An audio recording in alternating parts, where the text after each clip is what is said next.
Terus bagaimana hubungan dengan anak saya yang sekolah di pesantren, Pak?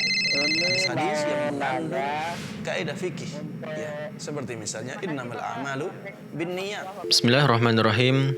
Alhamdulillahirabbil alamin. Wassalatu wassalamu ala nabiyyina Muhammad wa ala alihi wa ashabihi ajmain.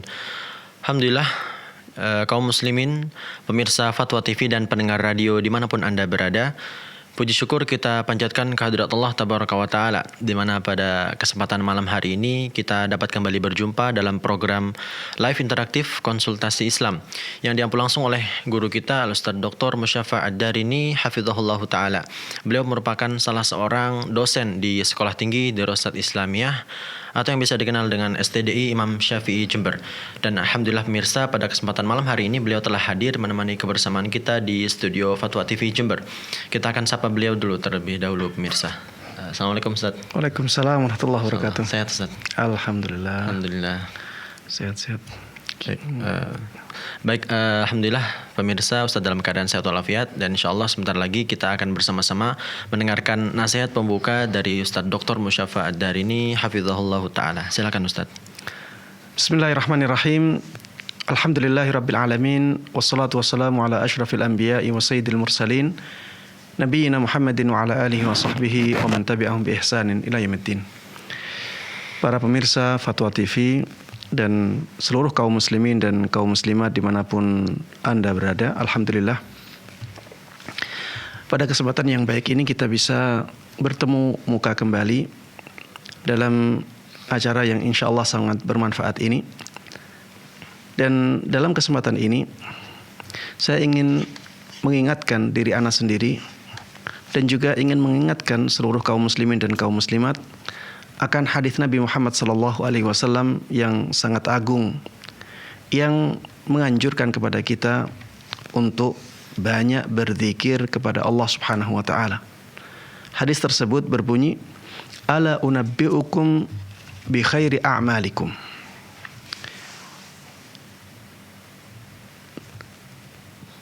Tidak maukah kalian aku kabarkan tentang amalan yang paling baik untuk kalian?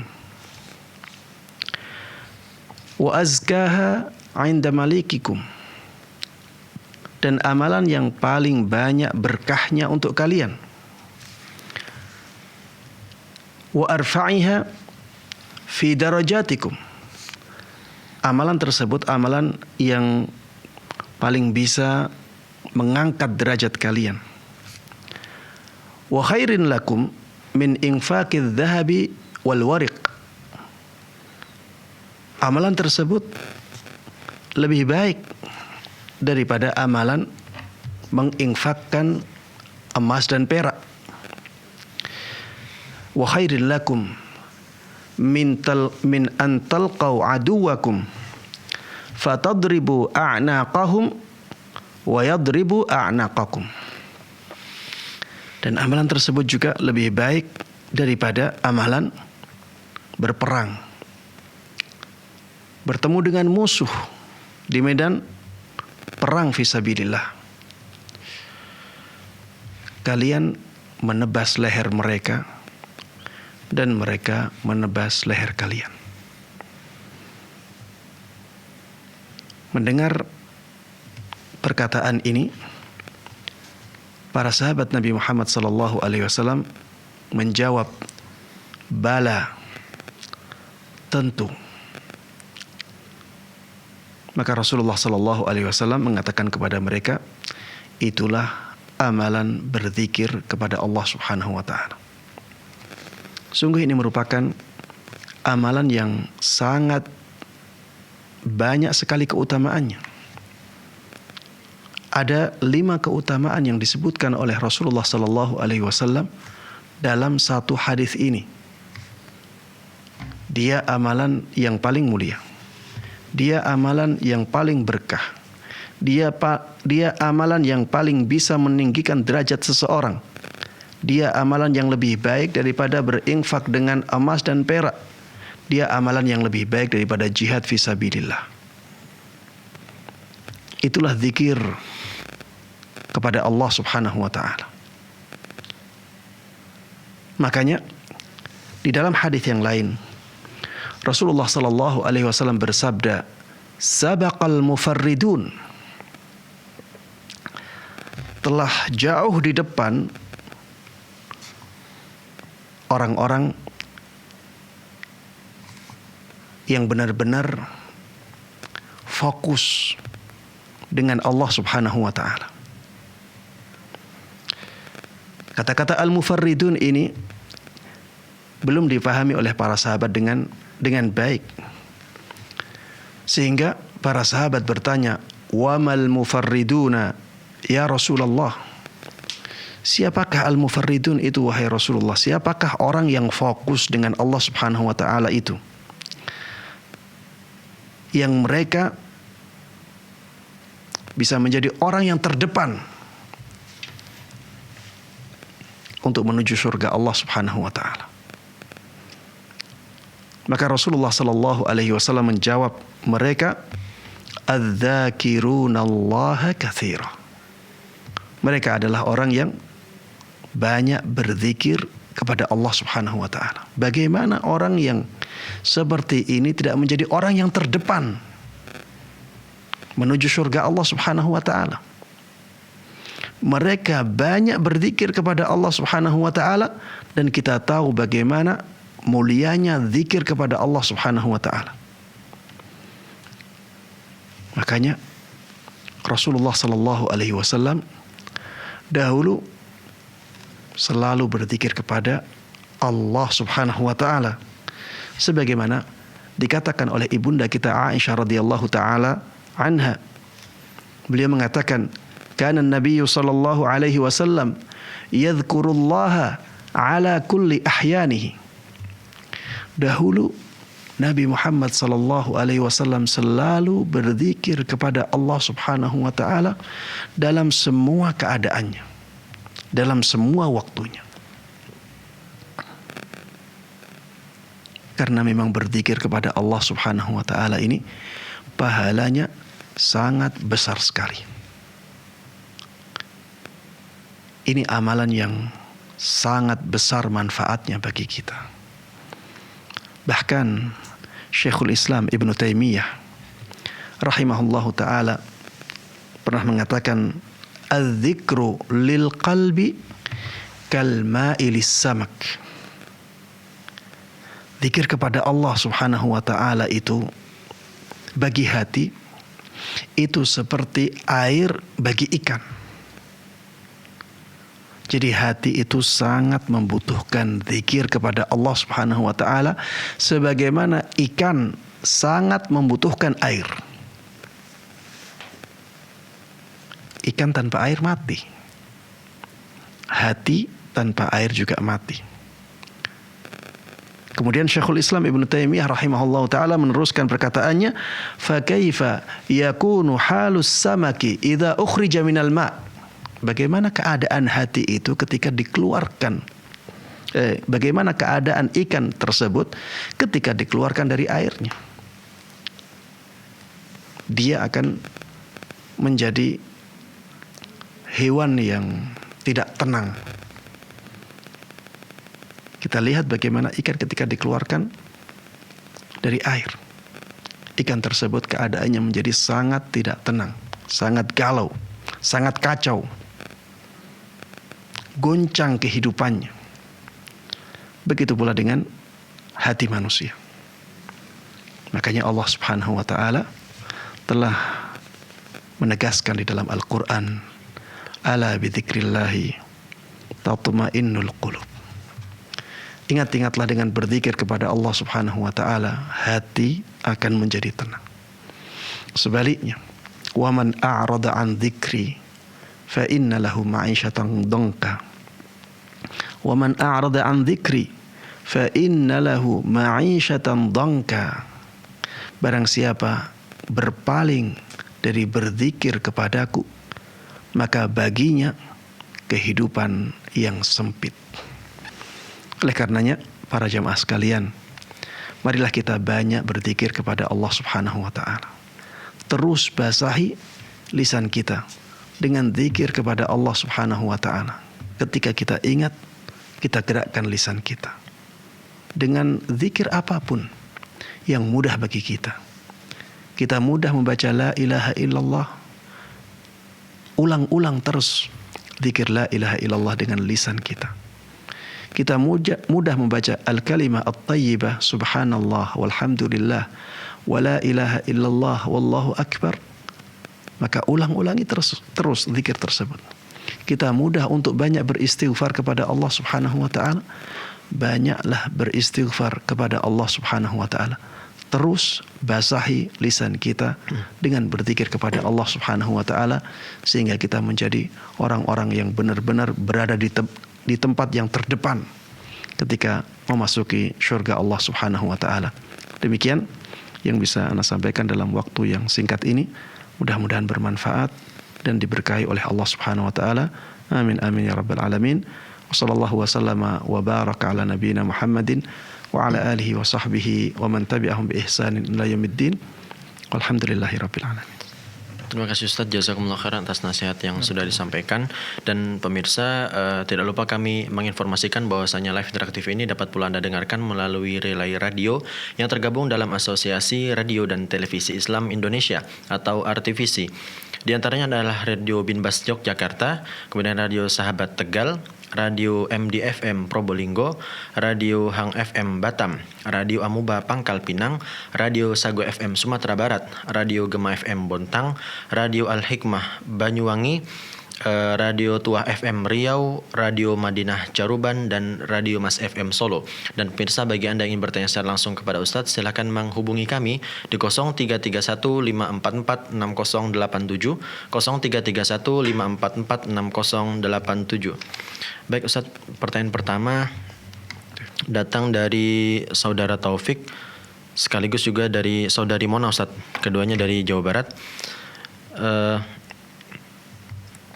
Pertanyaan sama Ustadz tentang hipnoterapi Ustadz. Iya, yang saya ketahui tentang hipnoterapi adalah pengobatan ya dengan menghipnotis seseorang dengan kata-kata. Kata-kata yang terus diulang-ulang sehingga kata-kata tersebut mempengaruhi alam bawah sadar seseorang. Sehingga menjadikan orang tersebut hatinya menjadi tenang ya, dan bisa diarahkan kepada arah yang baik. Taib. Sehingga yang saya pahami dari hipnoterapi adalah metode pengobatan.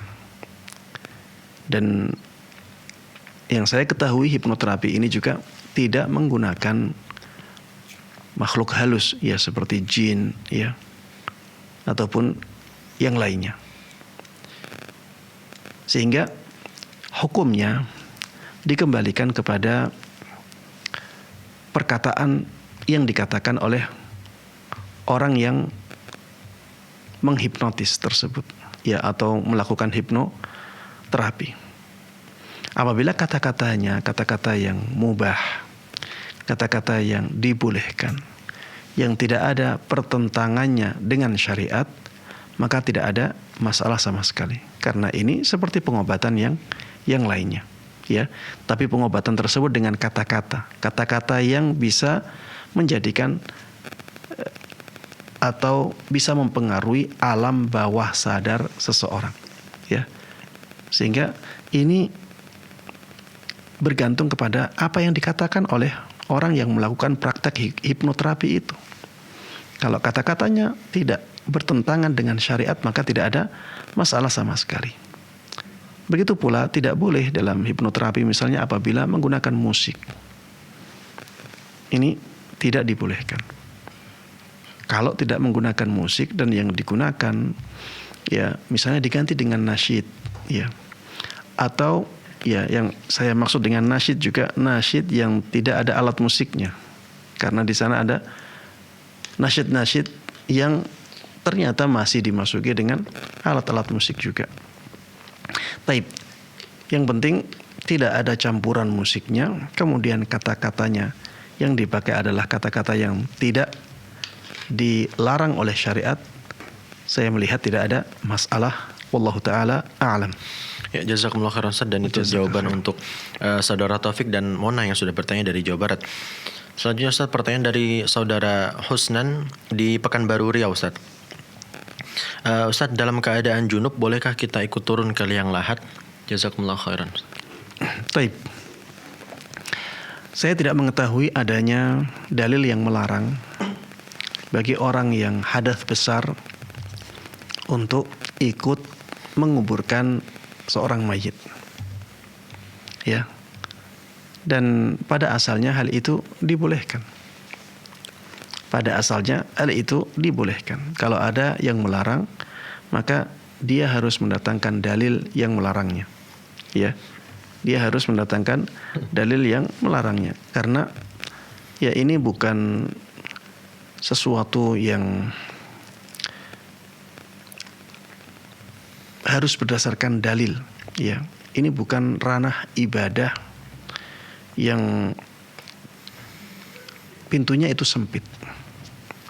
Ini bukan ranah ibadah yang seperti itu. Ini hanya membawa mayit ke tempat, ya, yang dia di sana dikuburkan. Sehingga pada asalnya ini dibolehkan. Wallahu taala a'lam.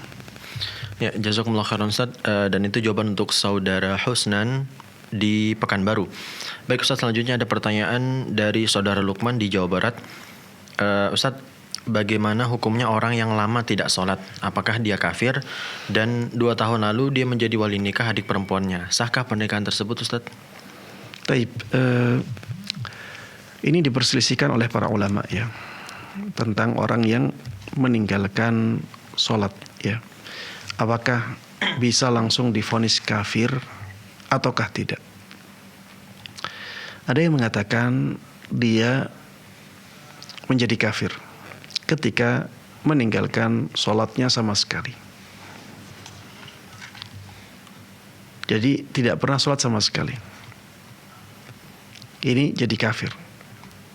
Ada yang mengatakan walaupun tidak sholat sekali saja dengan sengaja tanpa adanya uzur, maka seseorang menjadi kafir. Ada yang mengatakan meninggalkan sholat itu bisa menjadikan seseorang kafir ketika dia meyakini bahwa sholat itu tidak diwajibkan. Sholat itu tidak diwajibkan. Ketika dia meyakini seperti itu, maka ketika itulah dia menjadi kafir. Adapun dia masih meyakini tentang wajibnya sholat, kemudian dia juga merasa bahwa meninggalkan sholat itu berdosa, namun dia malas-malasan, kalah dengan hawa nafsunya, maka yang seperti ini tidak bisa divonis sebagai orang yang kafir atau keluar dari Islamnya. Saya melihat, ya, pendapat yang ketiga ini pendapat yang lebih kuat dalam masalah ini, bahwa orang yang tidak menjaga sholatnya itu tidak bisa langsung divonis kafir. Kenapa? Karena adanya hadis Nabi Muhammad SAW yang menunjukkan hal tersebut. Dalam sebuah hadis yang riwayatnya sahih, bahwa Rasulullah SAW mengatakan, barang siapa yang tidak menjaga sholatnya, barang siapa yang tidak menjaga sholatnya, maka apabila Allah Subhanahu wa ta'ala berkehendak untuk mengazabnya, Allah akan azab dia. Apabila Allah Subhanahu wa ta'ala tidak berkehendak untuk mengazabnya, maka Allah akan, ya, mengampuninya. Apabila Allah berkehendak untuk mengazabnya, Allah akan azab. Apabila Allah berkehendak untuk mengampuninya, Allah ampuni. Dan keadaan yang seperti ini tidak mungkin terjadi pada orang kafir. Padahal disebutkan di situ orangnya tidak menjaga sholatnya. Dan termasuk bentuk tidak menjaga sholat adalah dengan meninggalkannya. Ketika ini masih tahtal masyiah, ini masih tergantung kehendak Allah Subhanahu wa taala, maka orang yang seperti ini bukanlah orang yang kafir. Allah taala alam. Sehingga yang menjadikan seseorang kafir dari tindakannya meninggalkan salat adalah apabila dia meyakini bahwa salat itu tidak wajib, ya, atau dia mengingkari kewajiban salat, ya, wallahu taala alam. Sehingga kalau misalnya orang tersebut menjadi wali dan sudah terlanjur menjadi wali, maka insya Allah yang seperti ini masih dianggap sah. Tapi kalau misalnya belum terjadi yang seperti itu, maka sebaiknya mencari wali yang lain. Sebaiknya berhati-hati dan mencari wali yang lain yang dibolehkan oleh syariat. Wallahu taala a'lam. Baik, terima kasih Ustaz, jazakumullah khairan, dan kami ucapkan terima kasih kepada saudara Lukman yang sudah bertanya dari Jawa Barat. Baik pemirsa, selanjutnya sudah ada penelpon yang bergabung. Kita akan sapa. Assalamualaikum Fatwa TV. Assalamualaikum Ustaz. Waalaikumsalam warahmatullahi wabarakatuh. Dengan siapa di mana? Dari hamba Allah dari Sumatera Barat. Silakan Ibu. Ya, gini Ustaz. Biasanya saya sering melakukan perjalanan gitu ke luar kota, ke tempat anak lah gitu. Nah, biasanya saya di sana nginap kira-kira 1 minggu atau 2 minggu. Jaraknya dari domisili saya itu kira-kira 30 kilo lebih lah gitu. Nah, sekarang apakah itu saya termasuk safar atau gimana, Ustaz? Kalau safar saya berapa hari saya bisa mengkasar sholat gitu. Nah, ya itu Ustaz. Iya. Ya. Kalau melihat jaraknya ya hanya 30 km ya, maka saya melihat ini belum masuk kategori safar ya. Saya melihat ini belum masuk kategori safar. Kategori safar itu sebagaimana diisyaratkan oleh Nabi kita Muhammad sallallahu alaihi wasallam dalam sebuah hadisnya, la yahillu limra'atin tu'minu billahi wal yawmil akhir an tusafira masirata yawmin wa laylah illa ma'adhi mahram. Tidak halal bagi seorang perempuan yang beriman kepada Allah dan hari akhir untuk melakukan safar yang memakan waktu sehari semalam. Safar yang jaraknya memakan waktu sehari semalam tanpa mahram. Baik, di sini Rasulullah sallallahu alaihi wasallam benar-benar menyebutkan bahwa perjalanan sehari semalam itu masuk dalam kategori safar. Dan orang-orang di zaman dulu ketika melakukan perjalanan sehari semalam itu biasanya jaraknya sampai 80 kilo. Makanya para ulama ya banyak yang menjadikan batas 80 kilo ini sebagai jarak safar. Batas minimalnya 80 kilo. Ini banyak ulama mengatakan demikian.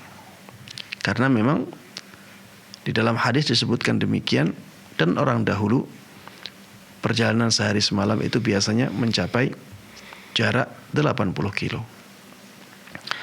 Dan biasanya jarak 30 kilo menurut pandangan masyarakat umum itu bukanlah jarak yang jauh, ya.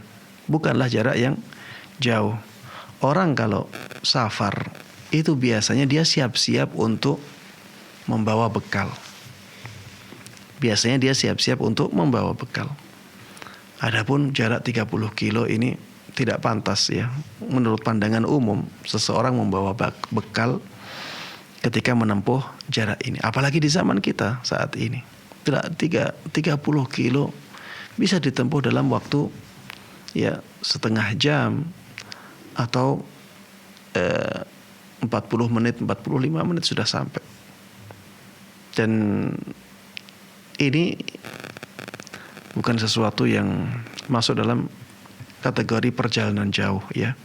Wallahu taala alam, sehingga ketika perjalanan ini dilakukan tidak mendatangkan adanya keringanan ya, seperti misalnya qasar ya. Kita tidak boleh qasar ketika jaraknya hanya 30 kilo lebih dikit ya. Wallahu taala a'lam. Baik, jazakumullah khairan Ustaz, dan terima kasih kepada ibu yang sudah bertanya. Selanjutnya kami persilahkan, sudah ada telepon yang bergabung. Assalamualaikum Fatwa TV. Assalamualaikum Ustaz. Waalaikumsalam warahmatullahi wabarakatuh. Dengan siapa di mana? Saya Abu Rafif Ustaz di Bukit Tinggi. Silakan Abu Rafif. Ya. Ustaz mau nanya gini, Ustaz, di tempat anak tuh masjidnya kan di depannya itu ada kuburan gitu Ustaz. Cuman udah nggak kelihatan gitu Ustaz, udah berbatasan sama dinding masjid. Satu lagi itu dan mihrabnya imam nggak ngadep ke dia, cuman dia di depan masjid itu Ustaz, cuman baru udah berbatasan sama dinding gitu. Apa kita boleh disana Ustaz? Terus satu lagi. Baik, setelah dinding masjid ada dinding lagi nggak? Dinding Masjidnya ada dinding masjid, terus kuburan, terus ini lagi. Ada dinding pagar kuburan nggak setelah dinding masjid? Kuburan itu ada pagarnya Ustaz. Oh, ada pagar. Gitu kan. Tapi dia gini Ustaz, dia kan dinding masjid, pagar besi, terus kuburan, itu baru pagar masjid lagi Ustaz. Nah, satu lagi itu ada satu masjid lagi yang kayak gitu, tapi kuburan itu di belakangnya gitu Ustaz. Tapi kondisinya gitu juga gitu. Tapi dia di belakang masjid, tapi masih di dalam pekarangan masjid juga gitu Ustaz. Tapi ada pagar besinya juga gitu. Baik. Itu Ustaz. Assalamualaikum Ustaz. Waalaikumsalam warahmatullahi wabarakatuh. Iya. Salat di masjid yang seperti ini sebagaimana difatwakan oleh banyak ulama masih dibolehkan. Selama kuburan tersebut masih di luar bangunan masjid, maka salat di masjid itu masih dibolehkan. Fatwa seperti ini difatwakan oleh Syekh bin Baz, Syekh Utsaimin, Syekh Saleh Fauzan, dan syekh-syekh yang lain. Syekh Abdul Muhsin Al-Abbad juga berfatwa seperti ini ya, rahimahumullahu jami'an wa hafidha man la zala fi hayatihi. Ya, intinya ketika kuburan masih berada di luar bangunan masjid, maka sholat di masjid tersebut masih dibolehkan. Baik letaknya di depan masjid atau di pinggir masjid atau di belakang masjid, selama kuburan tersebut masih di luar bangunan masjid, masih dibolehkan. Adapun sebaiknya sholat di mana Ustadz? Maka kita katakan kalau ada pilihan di tempat lain silahkan. Ya, kalau ada pilihan masjid lain yang tidak ada kuburannya sama sekali dan tidak ada syubhat di sana, maka memilih masjid tersebut lebih afdal. Tapi bukan berarti sholat di masjid yang misalnya depannya ada kuburan atau belakangnya ada kuburan tapi masih di luar bangunan masjid, ini tidak boleh. Bukan berarti seperti itu. Ya, silakan dirujuk fatwa-fatwa para masyayikh kibar dalam masalah ini. Ya, saya membaca beberapa fatwa tersebut masih membolehkan. Yang tidak dibolehkan itu apabila kuburan dan masjidnya dalam satu bangunan. Wallahu taala a'lam. Ya, jazakumullah khairan Ustaz. Dalam satu bangunan walaupun ada pagarnya Ustaz ya? Iya, walaupun ada pagarnya dalam satu bangunan. Ya, jadi satu atap, satu bangunan.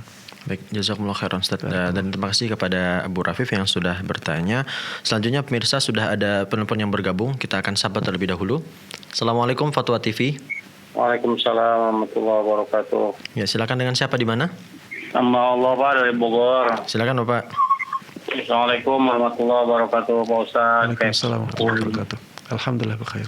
Barakallahu fikum, semoga Allah menjaga Pak Ustaz dan keluarga Pak Ustaz. Wa iyyakum. Ustaz, mau nanya ini, anak pernah dengar ada salah satu Ustaz di Rojak pernah menjelaskan tentang kebiasaan Nabi. Nabi itu suka sengaja memuntahkan dalam satu bulan sampai 2 kali gitu Pak Ustaz. Mungkin Pak Ustaz pernah dengar. Jadi ada keutamaan buat kesehatan gitu Pak Ustaz.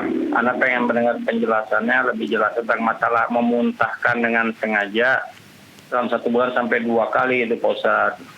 Itu insya Allah dari Ustaz yang dari Roja Pak Ustaz. Yang kedua ini Pak Ustaz, sama juga pernah dengar penjelasan tentang keutamaan kita sholat di lapangan terbuka Pak Ustaz. Karena buka-buka di Islam Web ada itu Pak Ustaz, sampai pahalanya disebutkan 50 derajat dari dibanding sholat kalau kita berjamaah di masjid. Mungkin Pak Ustaz pernah dengar penjelasannya. Itu aja Pak Ustaz. Syukron. Assalamualaikum warahmatullahi wabarakatuh. Waalaikumsalam warahmatullahi wabarakatuh. Taib. Pertanyaan yang pertama, ya, saya tidak tahu adanya penjelasan bahwa Rasulullah Shallallahu Alaihi Wasallam punya kebiasaan sengaja memuntahkan sesuatu dari mulut beliau yang mulia 2 kali setiap bulan. Karena Allah alam, saya tidak tahu ilmu tentang itu. Yang ana tahu, Rasulullah Shallallahu Alaihi Wasallam itu ketika bersiwak, seringkali beliau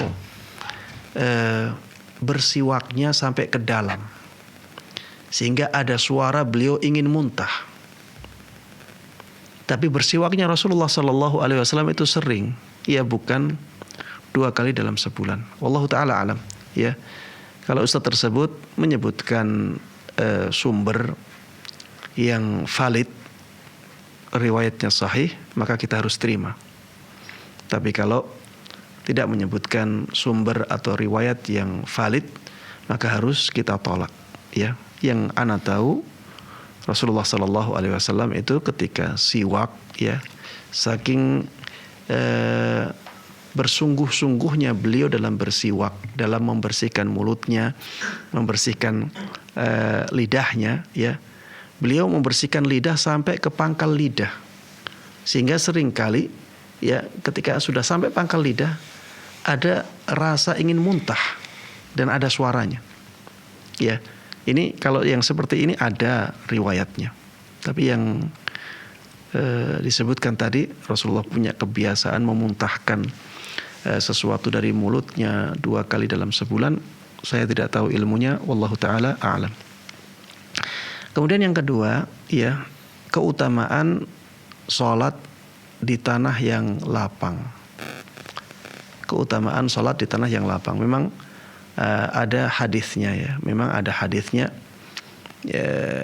Itu bagi orang yang di padang pasir misalnya, atau di hutan, di sekitarnya tidak ada masjid, ya, di sekitarnya tidak ada masjid, maka sholat di tempat yang seperti itu menjadi sangat baik bagi dia, sangat utama bagi dia. Tapi bagi orang-orang yang di dekat masjid dan dia mendengar panggilan adzan, maka diwajibkan bagi dia untuk mendatangi panggilan adzan tersebut.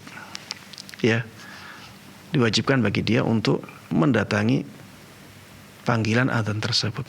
Apa gunanya kita dipanggil untuk sholat, tapi ternyata setelah itu kita abaikan panggilan itu? Apa gunanya panggilan itu? Maka bagi orang-orang yang berada di sekitar masjid dan dia laki-laki dewasa, sudah balik, akalnya sehat, wajib bagi dia untuk mendatangi masjid-masjid untuk sholat berjamaah di sana. Adapun hadis yang menjelaskan yang tadi, ya, sholat di tengah padang pasir atau di tengah tanah yang lapang atau di tengah hutan itu sangat utama, iya, bagi mereka yang tidak mendengar seruan adzan atau letaknya sudah sangat jauh dari masjid. Maka silakan dia sholat di situ dan ada keutamaan yang sangat besar tersebut. Wallahu taala alam. Jazakumullah khairan Ustaz, dan terima kasih kepada saudara yang sudah bertanya. Semoga jawaban dari Ustaz dapat mendatangkan kebermanfaatan.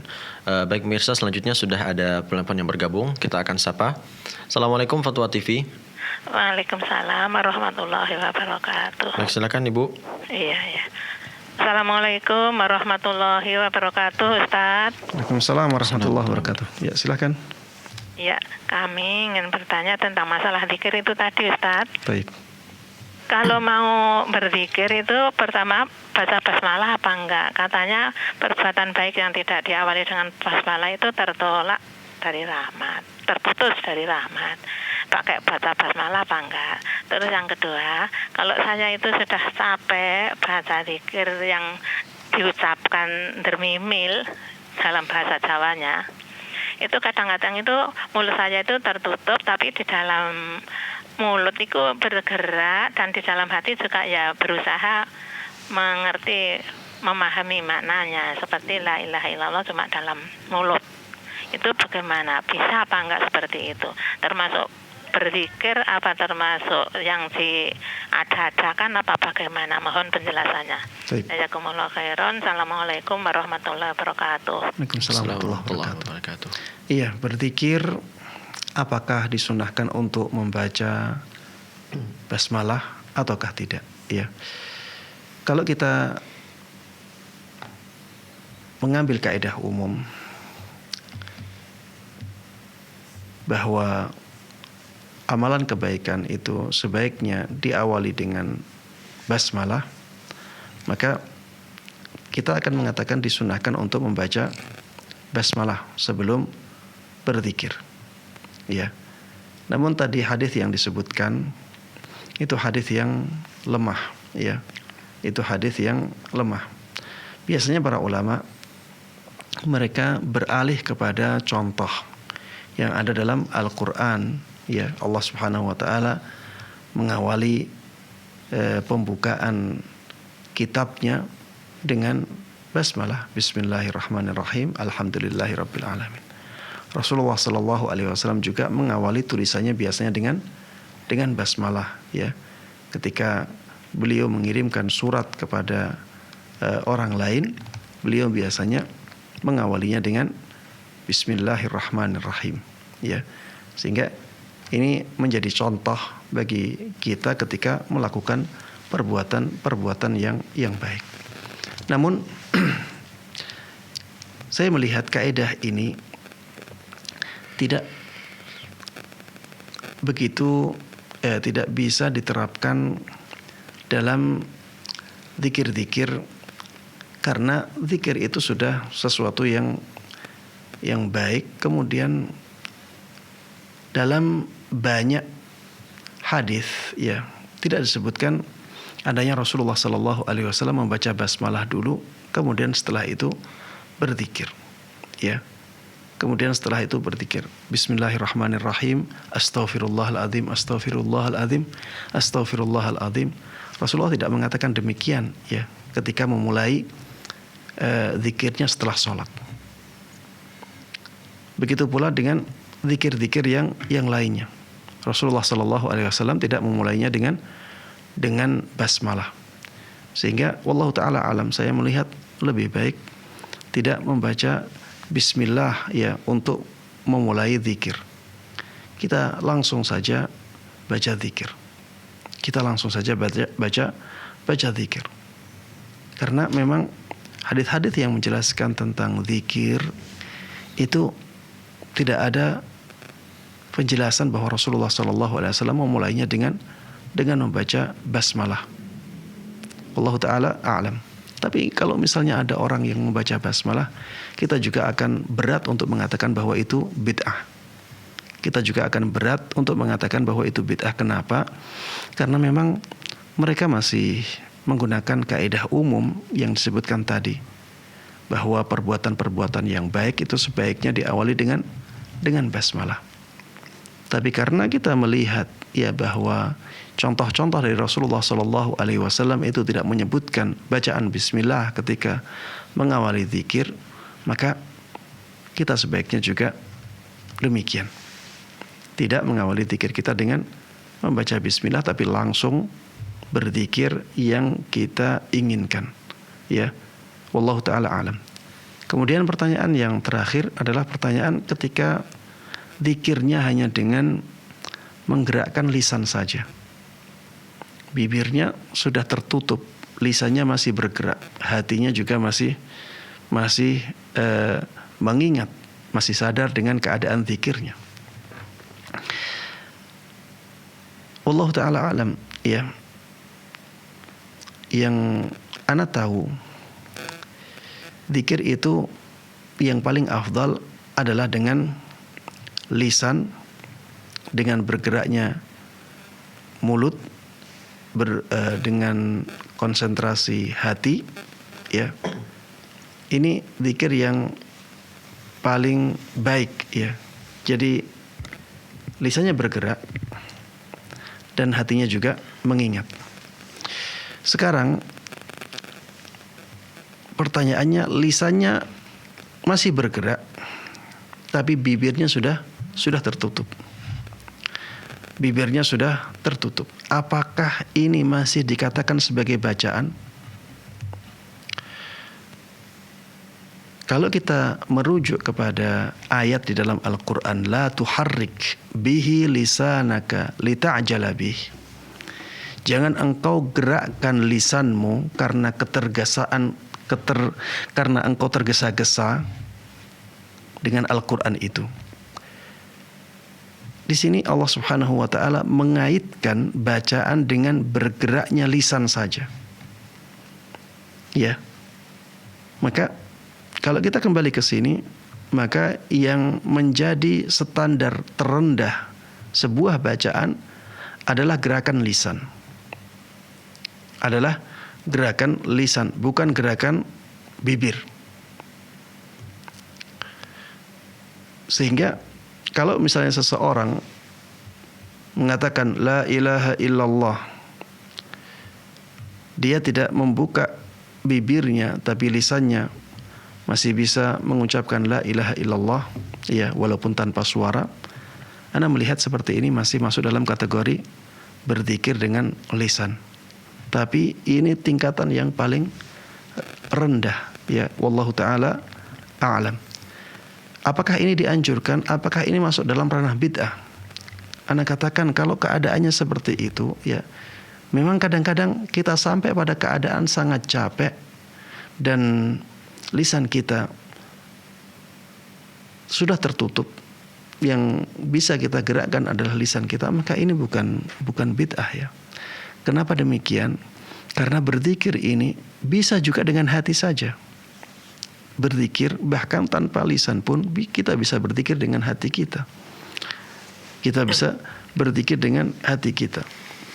Apalagi ini masih ada gerakan lisan, maka ini juga masuk dalam kategori zikir. Ya, Allah taala a'lam. Baik, jazakumullah khairan Ustaz, dan terima kasih kepada Ibu Rosmini yang sudah bertanya. Selanjutnya Ustaz, ada pertanyaan dari Muhammad Al-Nur Ramadan dari Kolaka, Sulawesi Tenggara. Ustaz, bagaimana hukum berboncengan dengan sepupu? Jika menolak akan menimbulkan mudorot dan mungkin bisa menjerumus ke kebencian oleh keluarga, Ustaz, dibenci oleh keluarga. Apakah di sini ada keringanan, Ustaz? Taib. Wallahu taala alam, ana melihat tidak ada keringanan. Untuk meminimalisir mudarat tersebut adalah dengan menjelaskan. Jelaskan kepada mereka bahwa tindakan yang seperti itu diharamkan di dalam Islam. Kalau mereka bisa memahami dengan baik penjelasan kita, maka yang seperti itu tidak akan menjadikan mereka marah. Kenapa mereka membenci sesuatu yang hak? Karena biasanya mereka tidak kenal yang hak itu. Dan ini keadaan kebanyakan orang-orang awam. Karena sebenarnya manusia itu punya fitrah ingin berbuat baik kepada orang lain dan ingin disikapi baik oleh orang lain. Orang yang masih lurus fitrahnya itu biasanya demikian. Kalau tidak ada pengaruh apapun, tidak ada pengaruh dunia, tidak ada pengaruh setan, tidak ada pengaruh apapun, fitrah manusia itu lurus. Dia ingin berbuat baik kepada orang lain dan ingin diperlakukan baik oleh orang lain. Sehingga kemarahan mereka ketika kita melakukan kebenaran itu biasanya karena mereka tidak faham bahwa itu kebenaran.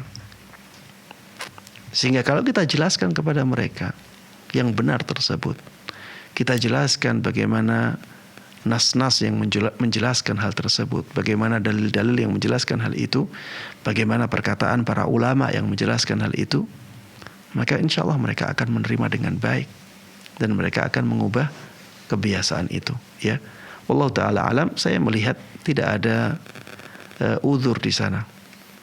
Kita harus pertahankan kebenaran tersebut dan kita jelaskan kepada mereka tentang kebenaran itu untuk meminimalisir efek samping dari keadaan itu. Wallahu taala alam.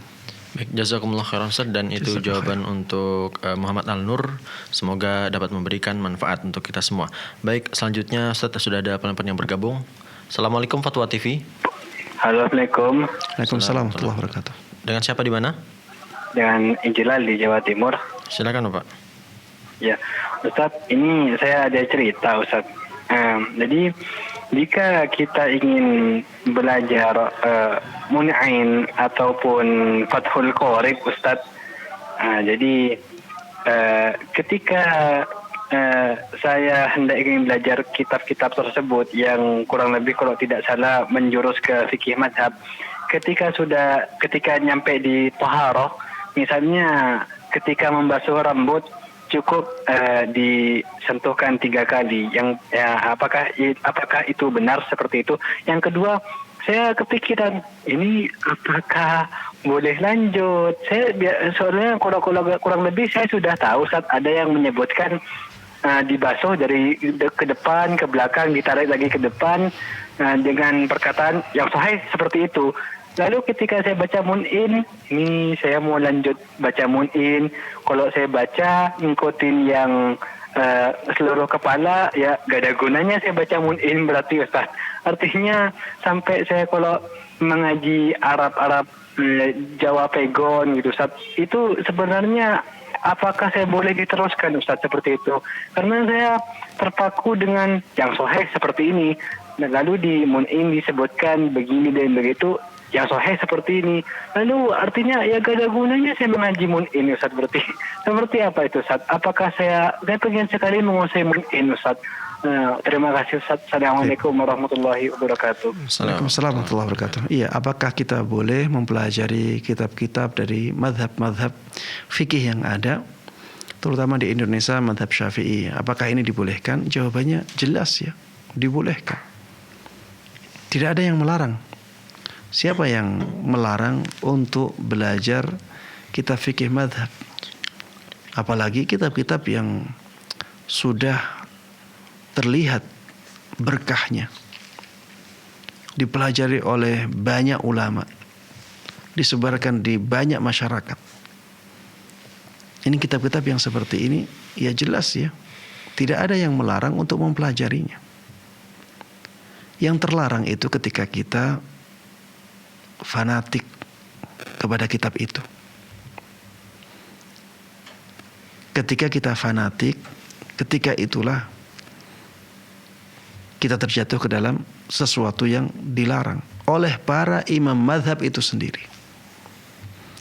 Pengarangnya Fathul Qorib Al-Mujib, ya, atau pengarangnya Matan Abu Syuja, itu pasti tidak membolehkan seseorang bertaklid buta ketika mengetahui kebenaran. Seorang ulama yang hakiki, yang rabbani, tidak akan membolehkan taklid buta.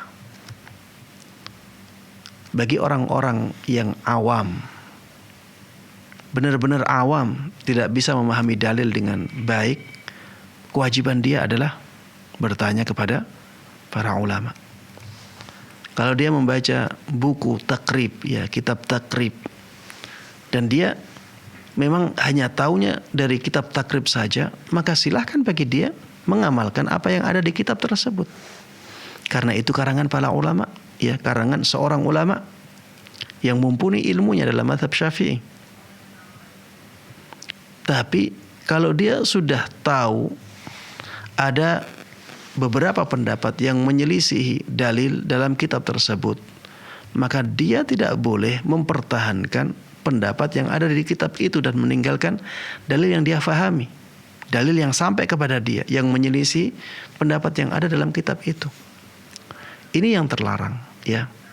Saya katakan yang terlarang adalah sikap fanatik, buta, bertaklid buta. Itulah yang diharamkan. Adapun mempelajari buku-buku fikih dalam berbagai mazhab ini tidak dilarang, ya, tidak diharamkan, silahkan mempelajari.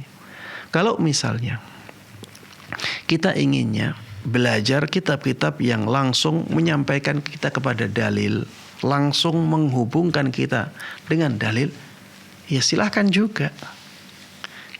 Kita harus bersikap objektif di sini. Kita harus bersikap adil. Kita boleh belajar kitab-kitab madhab, tapi jangan fanatik. Ketika kita katakan boleh, bukan berarti kita tidak boleh mempelajari kitab-kitab yang lain.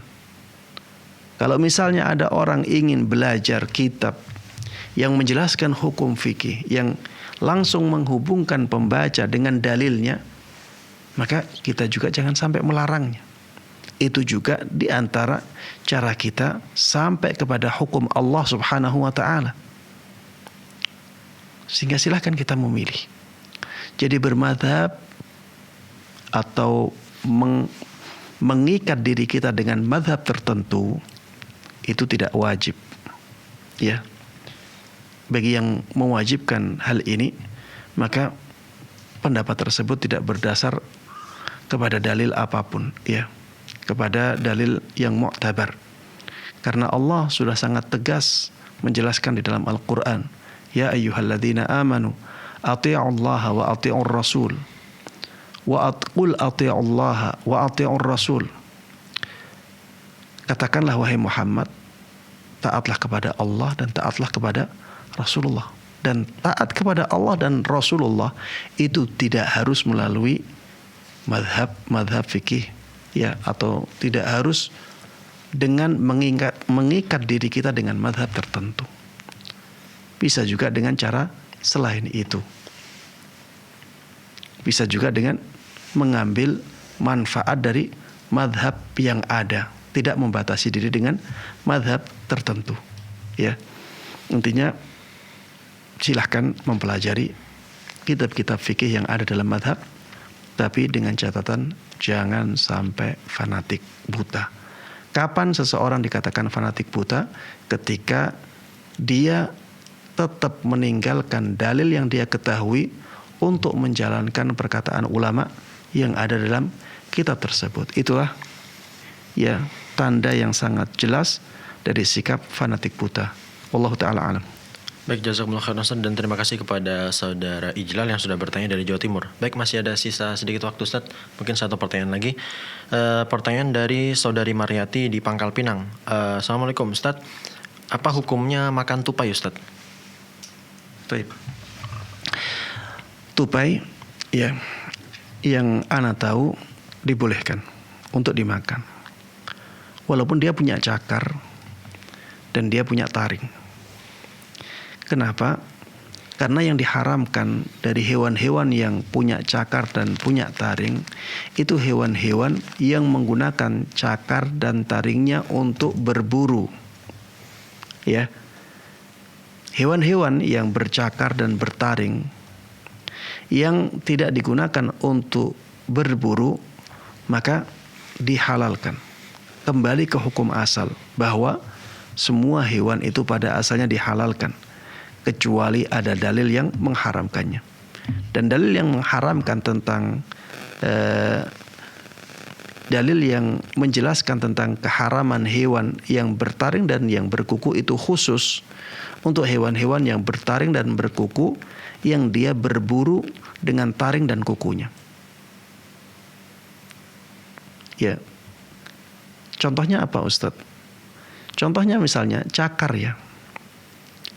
Cakar yang berkuku. Kayak ada hewan-hewan yang bercakar tapi dihalalkan. Seperti apa? Ayam. Ayam itu bercakar.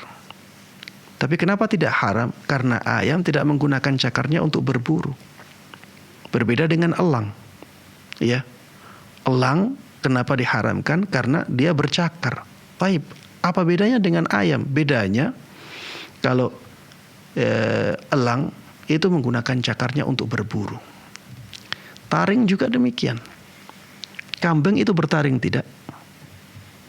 Ada gigi taringnya tidak? Kita katakan ada, tapi tidak digunakan untuk berburu. Maka tidak ada masalah. Begitu pula dengan hewan-hewan lain yang bertaring, tapi dia tidak menggunakannya untuk berburu. Maka hewan-hewan yang seperti ini hukumnya masih ke hukum asal, yaitu pada asalnya dihalalkan. Wallahu ta'ala a'lam. Baik, terima kasih Ustaz, jazakumullah khairan, dan kami ucapkan terima kasih Ustaz sudah meluangkan waktu untuk hadir ke studio Fatwa TV Jember. Dan itu tadi jawaban untuk saudari Mariati di Pangkal Pinang, semoga bermanfaat. Dan pemirsa, saksikan terus live interaktif mulai dari hari Senin sampai dengan Jumat di waktu yang sudah ditentukan. Dan juga pemirsa, saksikan juga acara rutin serial ilmu kaidah fikih hanya di Fatwa TV yang diampu langsung oleh guru kita Ustadz Dr. Musyafa Ad-Darini hafizahullah ta'ala. Dan yang terakhir pemirsa, informasi seputar Dewan Fatwa Perhimpunan Al-Irsyad dapat Anda akses di website www.dewanfatwa.com. Dan pemirsa, itulah tadi live interaktif konsultasi Islam. Kami mohon maaf apabila ada kekurangan dan kesalahan. Subhanakallahumma wa bihamdik asyhadu an la ilaha illa anta astaghfiruka wa atubu ilaik. Wassalamualaikum warahmatullahi wabarakatuh. Terus bagaimana hubungan dengan anak saya yang sekolah di pesantren? Hadis yang mengandung kaidah fikih, ya, seperti misalnya innamal a'malu binniyat.